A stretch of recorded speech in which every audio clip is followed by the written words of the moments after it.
నిర్మల్ పట్టణంలోని రామ్నగర్ గిరిజన బాలికల ఆశ్రమ పాఠశాలలో మహిళా శిశు సంక్షేమ శాఖ ఆధ్వర్యంలో జాతీయ బాలికా దినోత్సవాన్ని ఘనంగా నిర్వహించారు. కార్యక్రమానికి హాజరైన జిల్లా కలెక్టర్ అభిలాష అభినవ్కు విద్యార్థులు బ్యాండు మేళంతో ఘన స్వాగతం పలికారు. స్థానిక సంస్థల అదనపు కలెక్టర్ ఫైజాన్ అహ్మద్ అధికారులతో కలిసి కలెక్టర్ జ్యోతి ప్రజ్వలన చేసి కార్యక్రమాన్ని ప్రారంభించారు. ఈ సందర్భంగా కలెక్టర్ మాట్లాడుతూ జాతీయ బాలికా దినోత్సవం ప్రతి సంవత్సరం జనవరి 24న జరుపుకుంటామని, ఈ ప్రత్యేకమైన రోజు సమాజానికి బాలికల పాత్ర ఎంత ముఖ్యమైనదో గుర్తు చేస్తుందని తెలిపారు.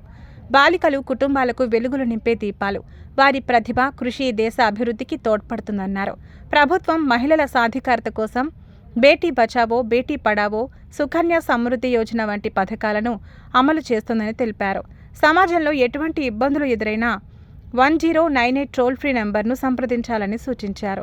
ఈ కార్యక్రమంలో DEO P Ramarao, DTDO Ambaji, MEPMA PD Subhash, Nirmal పట్టణ ఎంఈఓ నాగేశ్వరరావు, పాఠశాల ప్రధానోపాధ్యాయులు తుకారాం, మిషన్ శక్తి సమన్వయకర్త సవిత, సిడబ్ల్యూసి చైర్మన్ వాహిద్, సిడిపిఓలు, ఇతర అధికారులు, ఆయా పాఠశాలల విద్యార్థులు, ఉపాధ్యాయులు, సిబ్బంది తదితరులు పాల్గొన్నారు. తొందరగా పెళ్లి చేసి బయట పంపడం అది కూడా ఒక మానసికత ఉంది.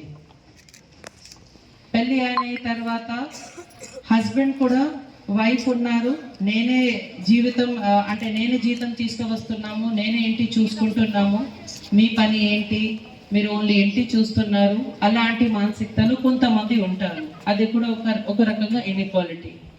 సో ఇది రకరకంగా పుట్టిన నుంచి పై వరకు పోయిన వరకు చాలా లెవెల్స్లో ఇన్ఈక్వాలిటీ గర్ల్ చైల్డ్ మీద, మహిళల మీద ఉంటుంది. కాబట్టి మన గవర్నమెంట్ ఆఫ్ ఇండియా అండ్ మన స్టేట్ గవర్నమెంట్ ఇది ఒక మంచిగా ప్రోగ్రామ్ ఏర్పాటు చేయడం జరిగింది.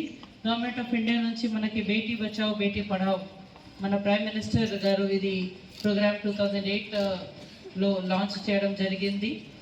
ఆ హర్యానా నుంచి ఇచ్చిన పిలుపు ఈరోజు మన 2025లో కూడా వింటున్నాము.